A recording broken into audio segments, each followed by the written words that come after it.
Nipah virus అనేది ఇప్పుడు ఎక్కువగా టాపిక్ అవుతుంది. అసలు నిఫా వైరస్ అంటే ఏంటి? లక్షణాలు ఏ విధంగా ఉంటాయి? నిపా వైరస్ అనేది one of the virus that is been there for long time. ఇది మొదటిగా సింగపూర్, థాయిలాండ్లో గుర్తించబడ్డది. తర్వాత బంగ్లాదేశ్, స్పెషల్గా మనం చూసినట్టయితే దక్షిణాది రాష్ట్రాలు మన ఇండియాలో చూసినట్టయితే కేరళలో ప్రతి సంవత్సరం వినే పదం ఇది. ఇది ఇప్పుడు 10 సంవత్సరాల కానీ కాకుండా వినబడే పదం. బట్ ఈ నిపా వైరస్ ఏదైతే ఉందో కేరళలో ప్రతి సంవత్సరం వస్తుంది ఈ మధ్య. సో ఇది వన్ ఆఫ్ ద వైరస్, భయంకరమైన వైరస్. ఇది మామూలుగా అందరికీ ఏంటంటే ఇప్పుడు కోవిడ్ అనేది ఒక 95% to 98% బతికి బయటపడతారు. బట్ దీంట్లో 75% వరకు డెత్స్ ఉన్నాయి. అంటే ఇప్పుడు ఒక 4 పాజిటివ్ ఉంటే వాళ్ళ పాజిటివ్లలో అంటే 3 చనిపోయే ఆస్కారం ఉంది. అది ప్రపంచవ్యాప్తంగా ఇప్పటి వరకు WHO దాని నుంచి వచ్చినది రిపోర్ట్స్. అంటే సార్, ఈ నిఫా వైరస్ ఎందుకు కోవిడ్ కంటే డేంజరస్? అసలు ఏ జంతువు నుంచి వైరస్ అనేది వస్తుంది? ముఖ్యంగా ఈ నిఫా వైరస్ అనేది బ్యాట్స్ అనేటి మ్యామల్స్. ఓకే, అదేవిధంగా మ్యామల్స్ అంటే ఇంకా పందులు. ఈ రెండు అనేది ఒక హోస్ట్ అని చెప్పవచ్చు. అంటే దాంట్లో ఇది ఉంటుందని. ముఖ్యంగా బ్యాట్స్లో మనం కరోనా వైరస్ కూడా బ్యాట్స్ ద్వారా నుంచే వచ్చింది. ఓకే, ఇది కూడా ఆ బ్యాట్స్లో అనేది ఉండడం. ఆ బ్యాట్స్ని అనేది ఎక్కడైతే ఉంటాయో, చాలా ఎక్కువ ఉంటాయో, అక్కడి నుంచి అవి మనకు మనుషులకు రావడం, మనుషులకు వచ్చిన తర్వాత అది దాని నుంచి పందులకు పోవడం, ఓకే, మనిషి ద్వారా మనిషికి రావడం, పంది ద్వారా మనిషికి రావడం, ఇలా ఉంటుంది అన్నట్టు. ఈ లైఫ్ సైకిల్ అనేది ప్రతి సంవత్సరం రిపీట్ అవుతున్నది.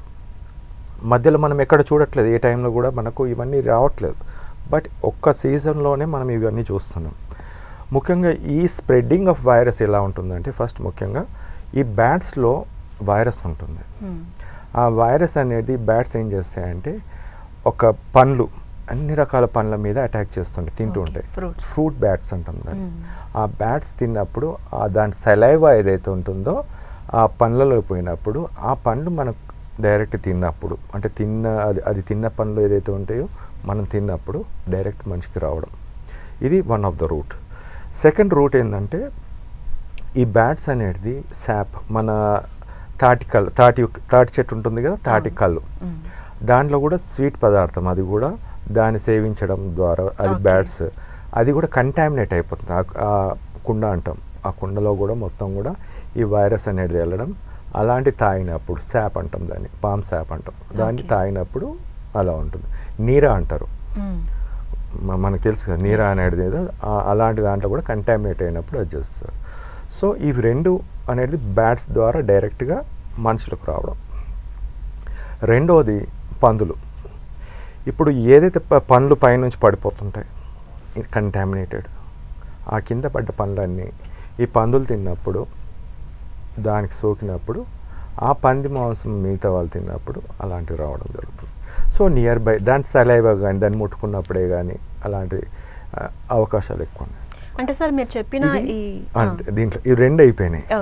ఇక మూడోది ఏంటంటే ఒక మనిషికి సోకినప్పుడు, ఒక పర్సన్కి వచ్చింది పాజిటివ్ అయిండు, పాజిటివ్ అయిన పర్సన్ డైరెక్ట్ తన సలైవా కాంటాక్ట్ కానీ ద ఫ్లూయిడ్స్ ఏ విధంగానైనా మిగతా వాళ్ళకు అంటినప్పుడు వాళ్ళకు whatever the overall route కానీ ఏదైనా విధంగా, ఇప్పుడు పండ్లు దీన్ని ఒకరు తినేసి ఇంకొకరికి ఇస్తారు ఒక్కొక్కసారి, అలా స్ప్రెడ్ అవ్వడం. లేకుంటే వాటర్ తాగినప్పుడు ఆ సలైవా అనేది అదే గ్లాస్తో ఇంకొకరు తాగడం, అలాంటప్పుడు కూడా మనిషి ద్వారా మనిషికి రావడం. అంటే దీస్ ఆర్ 3 రూట్స్ దట్ ముఖ్యంగా చెప్పచ్చు. అంటే